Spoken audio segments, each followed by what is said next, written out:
नमस्कार। सुनिए जरा, मैं आपका स्वागत है। मेरा नाम है रोहित दुबे और मैं आपको सुनाने जा रहा हूँ डॉक्टर धर्मवीर भारती द्वारा लिखी गुनाहों का देवता का 13वां अध्याय। सुधा पर इन दिनों घूमना सवार था। सुबह हुई कि चप्पल पहनी और गायब।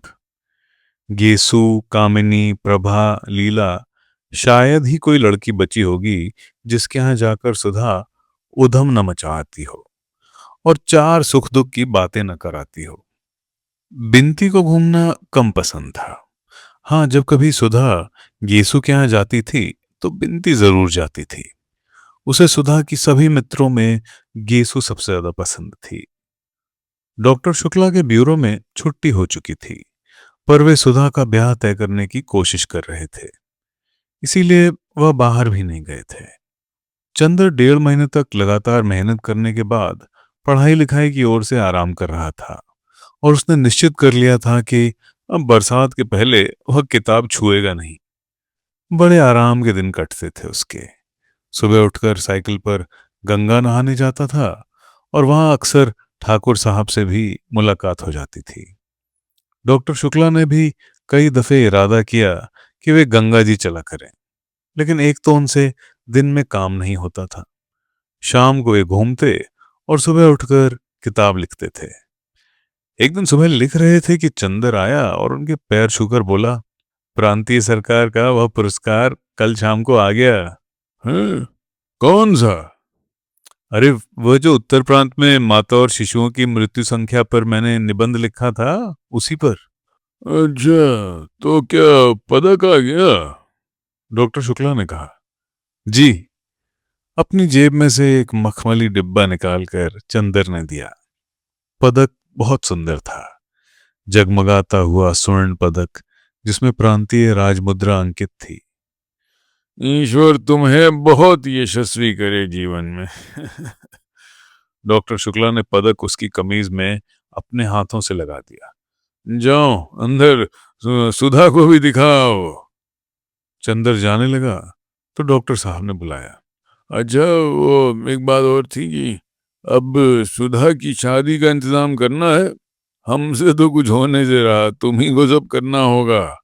और सुनो, जेठ दशहरा को लड़के का भाई और माँ देखने आ रही हैं और बहन भी आएंगी गांव से। अच्छा। चंदर बैठ गया कुर्सी पर और बोला, कहाँ है लड़का, क्या करता है? लड़का शाहजहांपुर में है, घर के जमींदार हैं ये लोग।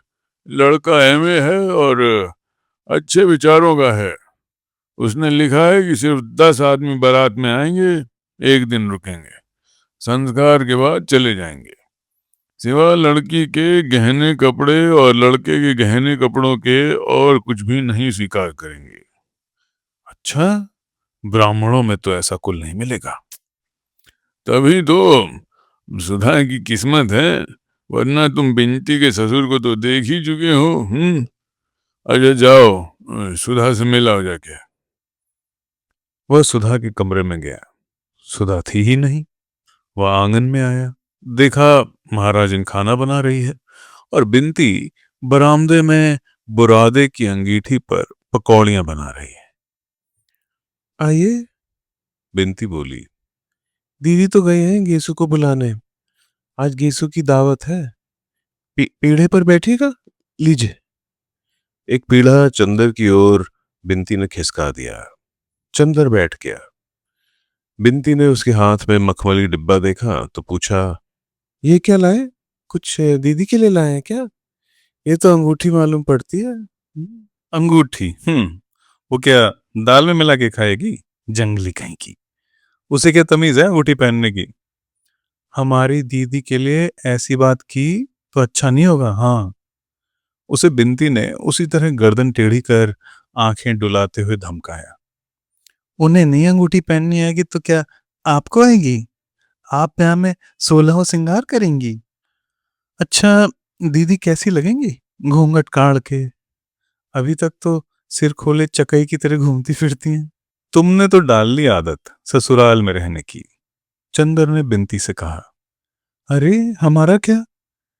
एक गहरी सांस लेते हुए बिनती ने कहा, हम तो उसी के लिए बने थे, लेकिन सुधा दीदी को ब्याह शादी में ना फंसना पड़ता तो अच्छा था। दीदी इन सब के लिए नहीं बनी थी। आप मामा जी से कहते क्यों नहीं? चंदर ने कुछ जवाब नहीं दिया। चुपचाप बैठा हुआ सोचता रहा। बिनती भी कढ़ाई में से पकौड़ियां निकाल निकाल कर थाली में रखने लगी। थोड़ी देर बाद जब वह घी में पकौड़ियां डाल चुकी, तब भी वो वैसे ही गुमसुम बैठा सोच रहा था। क्या सोच रहे हैं आप? नहीं बताइएगा। फिर अभी हम दीदी से कह देंगे कि बैठे बैठे सोच रहे थे। बिनती बोली। क्या तुम्हारी दीदी का डर पड़ा है मैं? चंदर ने कहा। अपने दिल से पूछे, हमसे नहीं बन सकते आप। बिनती ने मुस्कुराकर कहा और उसके गालों में फूलों के कटोरे खिल गए। अच्छा, इस डिब्बे में क्या है? कुछ प्राइवेट? नहीं जी, प्राइवेट क्या होगा, और वो भी तुमसे। सोने का मेडल है, मिला है मुझे एक लेख पर। और चंदर ने डिब्बा खोलकर दिखला दिया। हाँ हाँ, ये तो बहुत अच्छा है, हमें दे दीजिए। बिनती बोली। क्या करेगी तू? चंदर ने हंसकर पूछा। अपने आने वाले जीजा जी के लिए कान के बुंदे बनवा लेंगे। बिनती बोली। अरे हाँ, आपको एक चीज दिखाएंगे। क्या? यह नहीं बताते, देखिएगा तो उछल पड़िएगा। तो दिखाओ ना। अभी तो दीदी आ रही होंगी, दीदी के सामने नहीं दिखाएंगे। सुधा से छिपाकर हम कुछ नहीं कर सकते, ये तुम जानती हो। चंद्र बोला। छिपाने की बात थोड़ी है, देखकर तब उन्हें बता दीजिएगा। वैसे हम खुद ही सुधा दीदी से क्या छिपाते हैं। लो, सुधा दीदी तो आ गई। चंद्र ने पीछे मुड़कर देखा। सुधा के हाथ में एक लंबा सा सरकंडा था और उसे झंडे की तरह फहराती हुई चली आ रही थी। चंद्र हंस पड़ा। खिल गए दीदी को देखते ही, बिनती बोली और एक गरम पकौड़ी चंद्र के ऊपर फेंक दी। अरे, बड़ी शैतान हो गई हो तुम इधर, पाजी कहीं की। सुधा चप्पल उतार कर अंदर आई, झूमती इठलाती हुई चली आ रही थी। कहो सेठ स्वार्थी मल, उसने चंद्र को देखते ही कहा। सुबह हुई और पकौड़ी की महक लग गई तुम्हें। पीड़ा खींचकर उसके बगल में बैठ गई और सरकंडा चंद्र के हाथ पर रखते हुए बोली, लो, ये गन्ना घर में बो देना और गंडेरी खाना, अच्छा। और हाथ बढ़ाकर वह डिबिया उठा ली और बोली, इसमें क्या है, खोलें या ना खोलें? अच्छा, खत तक तो हमारे बिना पूछे खोल लेती हो, इसे पूछ के खोलोगी? अरे हमने सोचा शायद इस डिबिया में पम्मी का दिल बंद हो, तुम्हारी मित्र है, शायद स्मृति चिन्ह में वही दे दिया हो। और सुधा ने डिबिया खोली तो उछल पड़ी। ये तो उसी ने बंद पर मिला है जिसका चार्ट तुमने बनाए थे। हाँ, तब तो ये हमारा है। डिबिया अपने वक्ष में छिपाकर सुधा बोली। तुम्हारा तो है ही, मैं अपना कब कहता हूं? चंदर ने कहा। लगा कर देखे। और उठकर सुधा चल दी। बिनती, दो पकौड़ी तो दो। और दो पकौड़ियां लेकर खाते हुए चंदर सुधा के कमरे में गया। देखा, सुधा शीशे के सामने खड़ी है और मेडल अपनी साड़ी में लगा रही है। वह चुपचाप खड़ा होकर देखने लगा। सुधा ने मेडल लगाया और क्षण भर तन कर देखती रही। फिर उसे एक हाथ से वक्ष पर चिपका लिया और मुंह झुकाकर उसे चूम लिया। बस कर दिया ना गंदा उसे। चंदर मौका नहीं चूका और सुधा तो जैसे पानी पानी, गालों से लाज की रत्नारी लपटें फूटी और एड़ी तक धधक उठी। फौरन शीशे के पास से हट गई और बिगड़कर बोली, चोर कहीं के, क्या देख रहे थे? बिनती इतने में तश्तरी में पकौड़ी रखकर ले आई। सुधा ने झट से मेडल उतार दिया और बोली, लो, रखो सहेज कर। क्यों, पहने रहो ना। ना बाबा, पराई चीज अभी खो जाए तो डांड भरना पड़े। और मेडल चंदर की गोद में रख दिया। बिनती ने धीमे से कहा, यह मुरली मुरलीधर की अधरा, न धरी अधरा न धराऊंगी। चंदर और सुधा दोनों झेप गए। लो, गेसु आ गई। सुधा की जान में जान आ गई। चंदर ने बिनती का कान पकड़कर कहा, बहुत उल्टा सीधा बोलने लगी है। बिनती ने कान छुड़ाते हुए कहा, कोई झूठ थोड़े ही कहती हूँ। चंदर चुपचाप सुधा के कमरे में पकौड़ियां खाता रहा। बगल के कमरे में सुधा, गेसु, फूल और हसरत बैठे बातें करते रहे। बिनती उन लोगों को नाश्ता देती रही। उस कमरे में नाश्ता पहुंचाकर बिनती एक गिलास में पानी लेकर चंदर के पास आई और पानी रखकर बोली, अभी हलवा ला रही हूं, जाना मत।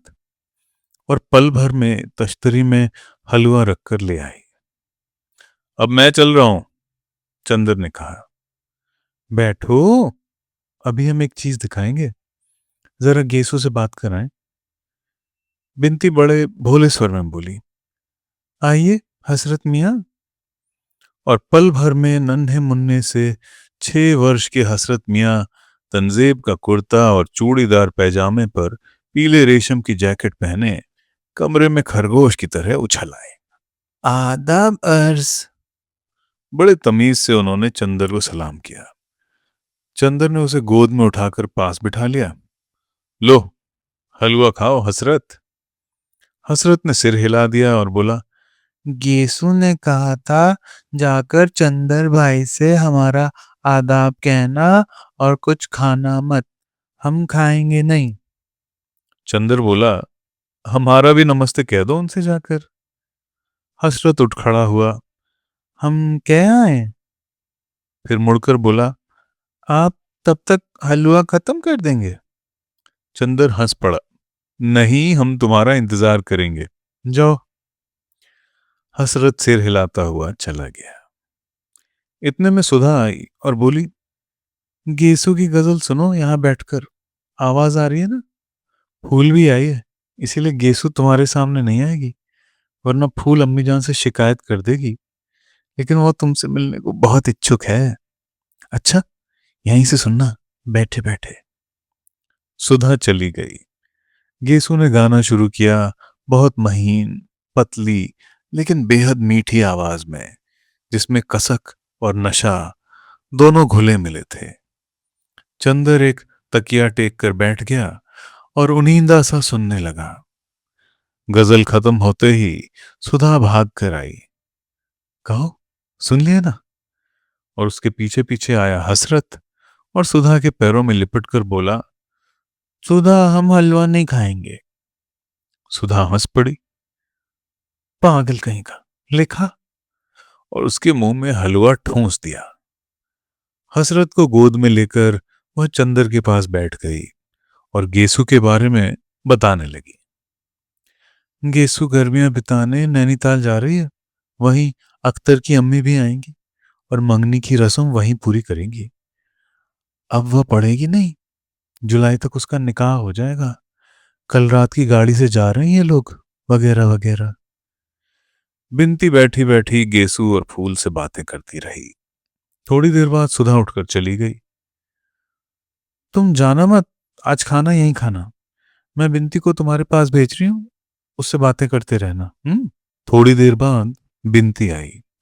उसके हाथ में कुछ था जिसे वह अपने आंचल से छिपाए हुए थी। आई और बोली, अब दीदी नहीं है, जल्दी से देख लीजिए। क्या है? चंदर ने ताज्जुब से पूछा। जीजा जी की फोटो। बिनती ने मुस्कुराकर कहा और एक छोटी सी बहुत कलात्मक फोटो चंदर के हाथ में रख दी। अरे, ये तो मिश्रा है, कॉमरेड कैलाश मिश्र। और चंदर के दिमाग में बरेली की बातें, लाठी चार्ज, सभी कुछ घूम गया। चंदर के मन में इस वक्त जाने कैसा सा लग रहा था। कभी बड़ा अचरज होता, कभी एक संतोष होता कि चलो सुधा के भाग्य की रेखा उसे अच्छी जगह ले गई। फिर कभी सोचता कि मिश्र इतना विचित्र स्वभाव का है, सुधा की उससे निभेगी या नहीं। फिर सोचता, नहीं, सुधा भाग्यवान है, इतना अच्छा लड़का मिलना मुश्किल था। आप इन्हें जानते हैं? बिनती ने पूछा। हाँ, सुधा भी उन्हें नाम से जानती है, शक्ल से नहीं, लेकिन अच्छा लड़का है, बहुत अच्छा लड़का है। चंदर ने गहरी सांस लेकर कहा और फिर चुप हो गया। बिनती बोली, क्या सोच रहे हैं आप? नहीं नहीं, कुछ नहीं कुछ नहीं। पलकों में आए हुए आंसू रोककर और होंठों पर मुस्कान लाने की कोशिश करते हुए बोला, मैं सोच रहा हूं कि आज कितना संतोष है मुझे, कितनी खुशी है मुझे कि सुधा एक ऐसे घर जा रही है जो इतना अच्छा है, ऐसे लड़के के साथ जा रही है जो इतना ऊंचा। कहते कहते चंदर की आंखें भर आईं। बिनती चंदर के पास खड़ी होकर बोली, छी, चंदर बाबू, आपकी आंखों में आंसू? यह तो अच्छा नहीं लगता। जितनी पवित्रता और ऊंचाई से आपने सुधा के साथ निभाह किया है, यह तो शायद देवता भी नहीं कर पाते। और दीदी ने आपको जैसा निश्चल प्यार दिया है, उसको पाकर तो आदमी स्वर्ग से भी ऊंचा उठ जाता है, फौलाद से भी ज्यादा ताकतवर हो जाता है। फिर आज इतने शुभ अवसर पर आप में कमजोरी कहाँ से? हमें तो बड़ी शर्म लग रही है। आज तक दीदी तो दूर, हम तक को आप पर गर्व था। अच्छा, मैं फोटो रखता हूं वरना दीदी आ जाएंगी। बिनती ने फोटो ली और चली गई। बिनती जब लौटी तो चंदर स्वस्थ था। बिनती की ओर क्षण भर चंदर ने देखा और कहा, मैं इसलिए नहीं रोया था बिनती, मुझे ये लगा कि यहां कैसा लगेगा। खैर जाने दो।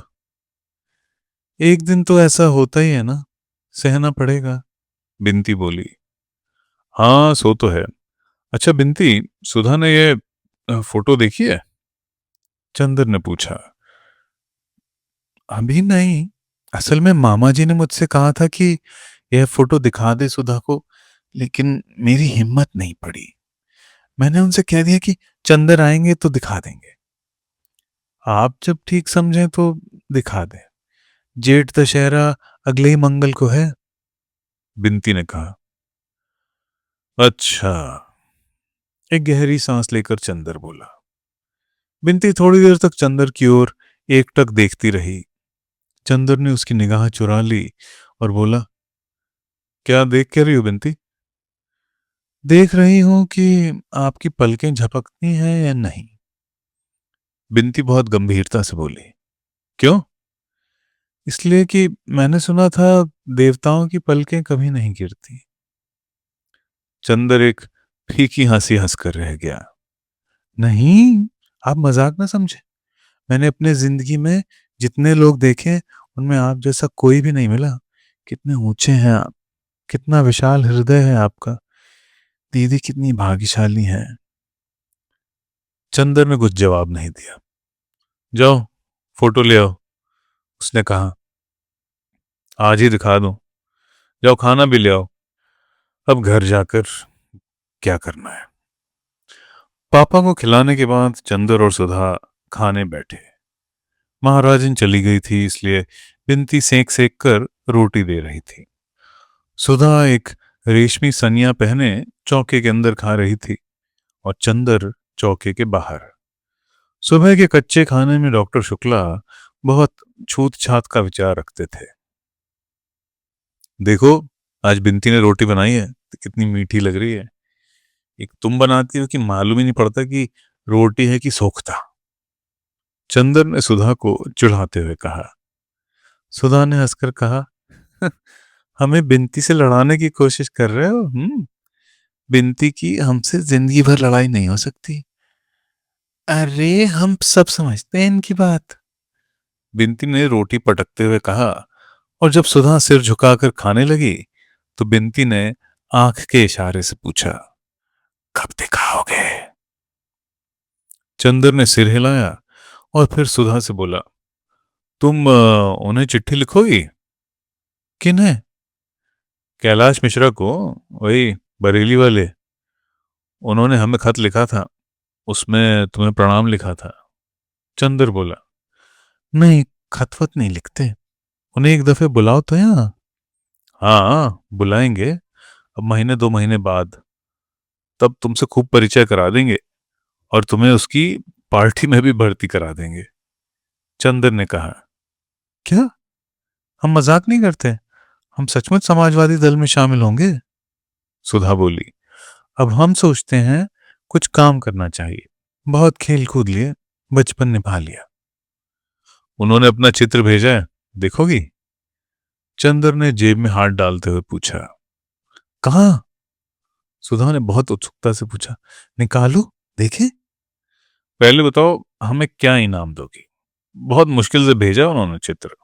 इनाम देंगे इन्हें। सुधा बोली और झट से झपट कर चित्र छीन लिया। अरे, छू लिया चौके में से? बिनती ने दबी जुबान से कहा। सुधा ने थाली छोड़ दी। अब छू गई थी वह, अब खा नहीं सकती थी। अच्छी फोटो देखो दीदी, सामने की थाली छूट गई। बिनती ने कहा। सुधा ने हाथ धोकर आंचल के छोर से पकड़कर फोटो देखी और बोली, चंदर, सचमुच देखो, कितने अच्छे लग रहे हैं। कितना तेज है चेहरे पर, और माथा देखो कितना ऊंचा है। अच्छी लगी फोटो? पसंद है? चंदर ने बहुत गंभीरता से पूछा। हाँ हाँ, और समाजवादियों की तरह नहीं लगती है। सुधा बोली। अच्छा सुधा, यहाँ आओ। और चंदर के साथ सुधा अपने कमरे में जाकर पलंग पर बैठ गई। चंदर उसके पास बैठ गया और उसका हाथ अपने हाथ में लेकर उसकी अंगूठी घुमाते हुए बोला, सुधा, एक बात कहें, मानोगी? क्या? सुधा ने बहुत दुलार और भोलेपन से पूछा। पहले बता दो कि मानोगी? चंदर ने उसकी अंगूठी की ओर एकटक देखते हुए कहा। फिर हमने कभी कोई तुम्हारी बात टाली है कभी? क्या बात है? तुम मानोगी ना, चाहे कुछ भी हो? चंदर ने पूछा। हाँ हाँ, कह तो दिया। अब कौन सी तुम्हारी ऐसी बात है जो तुम्हारी सुधा नहीं मान सकती? हम्म? आंखों में, वाणी में, अंग अंग से सुधा के आत्मसमर्पण छलक रहा था। फिर अपनी बात पर कायम रहना सुधा, देखो। उसने सुधा की उंगलियां अपनी पलकों से लगाते हुए कहा। सुधी मेरी, तुम उस लड़के से ना ब्याह कर लो। क्या? सुधा चोट खाई नागिन की तरह तड़प उठी। इस लड़के से? यही शक्ल है इसकी हमसे ब्याह करने की? चंदर, हम ऐसी मजाक नापसंद करते हैं, समझे कि नहीं? इसीलिए बड़े प्यार से बुला लाए, बड़ा दुलार कर रहे थे। तुम अभी वायदा कर चुकी हो। चंदर ने बहुत आजीजी से कहा। वायदा कैसा? तुम कब अपने वायदे निभाते हो? और फिर ये धोखा देकर वायदा कराना क्या?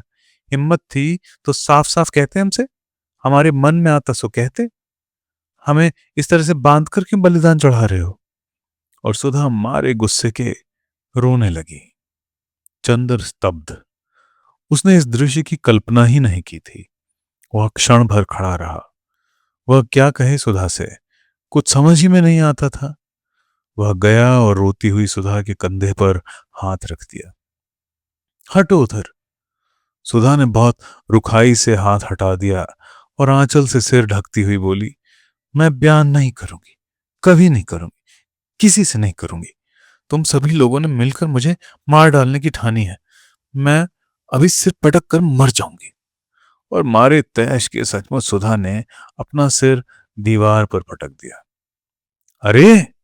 दौड़कर चंदर ने सुधा को पकड़ लिया, मगर सुधा ने गरज कर कहा, दूर हटो चंदर, छूना मत मुझे।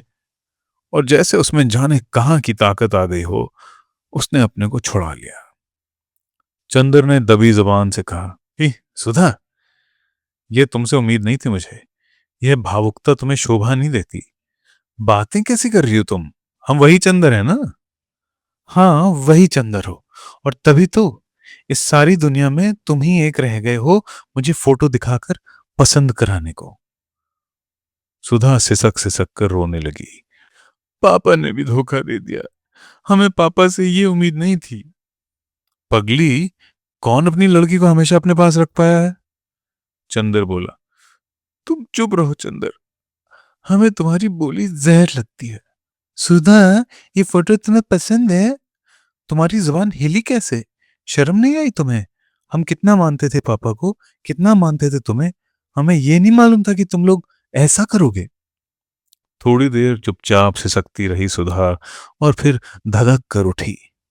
कहाँ है वो फोटो? लाओ, अभी मैं जाऊंगी पापा के पास। मैं कहूंगी उनसे, हाँ, मैं इस लड़के को पसंद करती हूँ। वो बहुत अच्छा है, बहुत सुंदर है, लेकिन मैं उससे शादी नहीं करूंगी। मैं किसी से शादी नहीं करूंगी। झूठी बात है। और उठकर पापा के कमरे की ओर जाने लगी। खबरदार जो कदम बढ़ाया, चंदर ने डांट कर कहा। बैठो इधर। मैं नहीं रुकूंगी, सुधा ने अकड़ कर कहा।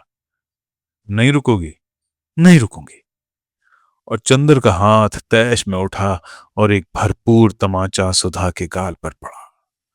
सुधा के गाल पर नीली उंगलियां उपट आईं। वह स्तब्ध, जैसे पत्थर बन गई हो। आंख में आंसू जम गए, पलकों में निगाहें जम गईं, होठों में आवाजें जम गईं और सीने में सिसकियां जम गईं। चंदर ने एक बार सुधा की ओर देखा और कुर्सी पर जैसे गिर पड़ा और सिर पटक कर बैठ गया। सुधा कुर्सी के पास जमीन पर बैठ गई, चंदर के घुटनों पर सिर रख दिया। बड़ी भारी आवाज में बोली, चंदर, देखे तुम्हारे हाथ में चोट तो नहीं है? चंदर ने सुधा की ओर देखा, एक ऐसी निगाह से जिसमें कब्र मुंह फाड़ कर जम्हाई ले रही हो। सुधा एकाएक फिर सिसक पड़ी और चंदर के पैरों पर सिर रखकर बोली, चंदर, सचमुच मुझे अपने आश्रय से निकाल कर ही मानोगे? चंदर, मजाक की बात दूसरी है, जिंदगी में तो दुश्मनी मत निकाला करो। चंदर एक गहरी सांस लेकर चुप हो गया और सिर थाम कर बैठ गया। 5 मिनट बीत गए। कमरे में सन्नाटा, गहन खामोशी। सुधा चंदर के पांवों को छाती से चिपकाए सूनी सूनी निगाहों से जाने कुछ देख रही थी। दीवारों के पार, दिशाओं के पार, क्षितिजों से परे दीवार पर घड़ी चल रही थी। टिक टिक टिक। चंदर ने सिर उठाया और कहा, सुधा, हमारी तरफ देखो। सुधा ने सिर ऊपर उठाया। चंदर बोला, सुधा, तुम हमें जाने क्या समझ रही होगी, लेकिन अगर तुम समझ पाती कि मैं क्या सोचता हूं, क्या समझता हूं। सुधा कुछ नहीं बोली। चंदर कहता गया, मैं तुम्हारे मन को समझता हूं सुधा। तुम्हारे मन ने जो तुमसे नहीं कहा वह मुझसे कह दिया था। लेकिन सुधा, हम दोनों एक दूसरे की जिंदगी में क्या इसीलिए आए कि एक दूसरे को कमजोर बना दें? या हम लोगों ने स्वर्ग की ऊंचाइयों पर साथ बैठकर आत्मा का संगीत सुना सिर्फ इसलिए कि उसे अपने ब्याह की शहनाई में बदल दें? गलत मत समझो चंदर, मैं गेसू नहीं कि अख्तर से ब्याह के सपने देखूं और ना तुम ही अख्तर हो। चंदर, मैं जानती हूं कि मैं तुम्हारे लिए राखी के सूत से भी ज्यादा पवित्र रही हूं, लेकिन मैं जैसी हूं मुझे वैसी ही क्यों नहीं रहने देते? मैं किसी से शादी नहीं करूंगी। मैं पापा के पास रहूंगी। शादी को मेरा मन नहीं कहता। मैं क्यों करूं? तुम गुस्सा मत हो, दुखी मत हो। तुम आज्ञा दोगे तो मैं कुछ भी कर सकती हूँ, लेकिन हत्या करने से पहले यह तो देख लो कि मेरे हृदय में क्या है। सुधा ने चंदर के पांवों को अपने हृदय से और भी दबाकर कहा, सुधा, तुम एक बात सोचो, अगर तुम सबका प्यार बटोरती चलती हो तो कुछ तुम्हारी जिम्मेदारी है या नहीं? पापा ने आज तक तुम्हें किस तरह पाला? अब क्या तुम्हारा यह फर्ज है कि तुम उनकी बात को ठुकराओ? और एक बात और सोचो, हम पर कुछ विश्वास करके ही उन्होंने कहा है कि मैं तुमसे फोटो पसंद कराऊं। अगर अब तुम इनकार कर देती हो तो एक तरफ पापा को तुमसे धक्का पहुंचेगा, दूसरी ओर मेरे प्रति उनके विश्वास को कितनी चोट लगेगी। हम उन्हें क्या मुंह दिखाने लायक रहेंगे भला? तो तुम क्या चाहती हो? महज अपनी थोड़ी सी भावुकता के पीछे तुम सभी की जिंदगी चौपट करने के लिए तैयार हो? यह तुम्हें शोभा नहीं देता। क्या कहेंगे पापा कि चंदर ने अभी तक तुम्हें यही सिखाया था? हम लोग क्या कहेंगे बताओ? आज तुम शादी ना करो, उसके बाद पापा हमेशा के लिए दुखी रहा करें और दुनिया हमें कहा करे, तब तुम्हें अच्छा लगेगा? नहीं, सुधा ने भर्राए हुए गले से कहा। तब? और फिर एक बात और है ना सुधी, सोने की पहचान आग में होती है ना। लपटों में अगर उसमें और निखार आए तभी वह सच्चा सोना है। सचमुच मैंने तुम्हारे व्यक्तित्व को बनाया है या तुमने मेरे व्यक्तित्व को बनाया है, यह तो तभी मालूम होगा जब हम लोग कठिनाइयों से, वेदनाओं से, संघर्षों से खेलें और बाद में विजयी हों। और तभी मालूम होगा कि सचमुच मैंने तुम्हारे जीवन में प्रकाश और बल दिया था। अगर सदा तुम मेरी बाहों की सीमा में रही और मैं तुम्हारी पलकों की छाँव में रहा और बाहर के संघर्षों से हम लोग डरते रहे, तो कायरता है। और मुझे अच्छा लगेगा कि दुनिया कहे कि मेरी सुधा जिस पर मुझे नाज़ था, वह कायर है। बोलो, तुम कायर कहलाना पसंद करोगी? हाँ, सुधा ने फिर चंदर के घुटनों में मुंह छिपा लिया। क्या? यह मैं सुधा के मुंह से सुन रहा हूं?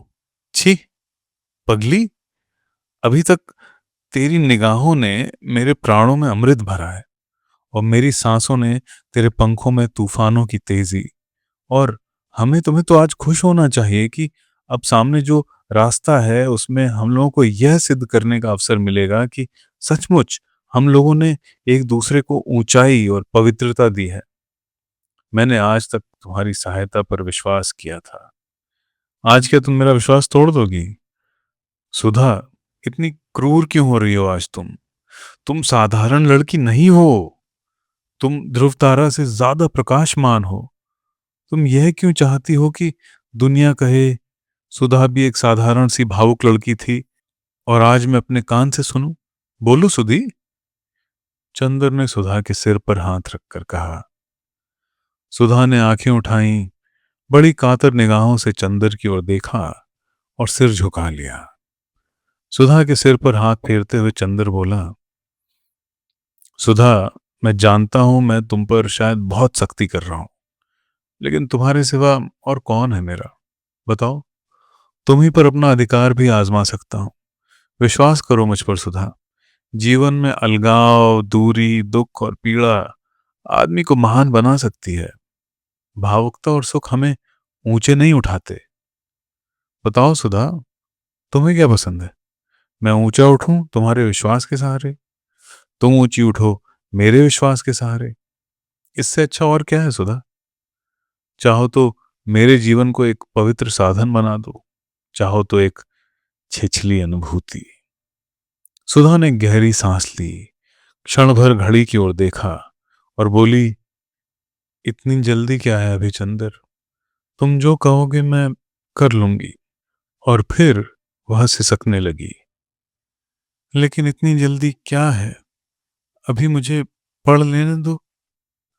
नहीं, इतना अच्छा लड़का फिर मिलेगा नहीं। और इस लड़के के साथ तुम वहां पढ़ भी सकती हो। मैं जानता हूं उसे, वो देवताओं से निश्चल है। बोलो, मैं पापा से कह दूं कि तुम्हें पसंद है? सुधा कुछ नहीं बोली।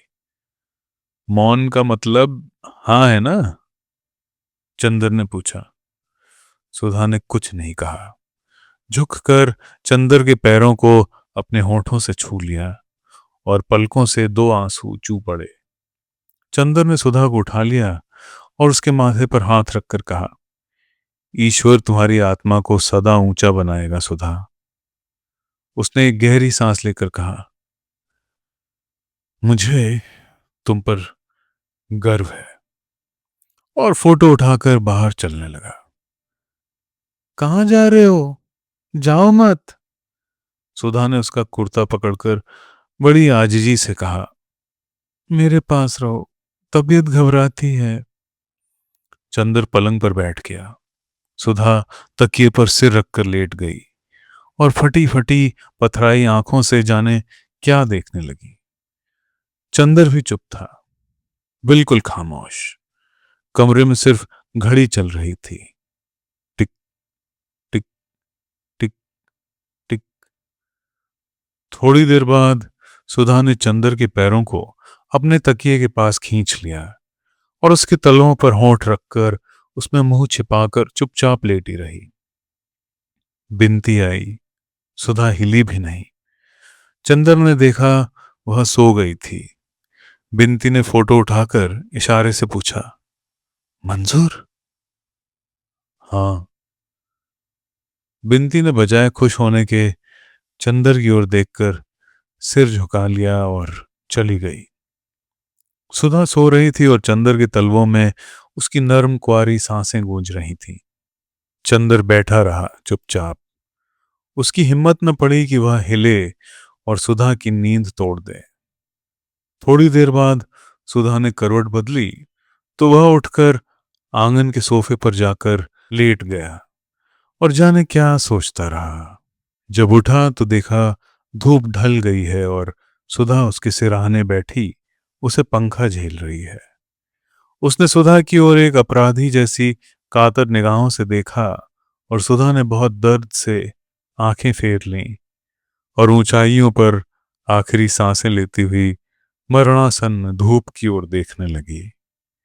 चंदर उठा और सोचने लगा तो सुधा बोली, कल आओगे कि नहीं? क्यों नहीं आऊंगा? चंदर बोला, मैंने सोचा शायद अभी से दूर होना चाहते हो। एक गहरी सांस लेकर सुधा बोली और पंखे की ओट में आंसू पोंछ लिए।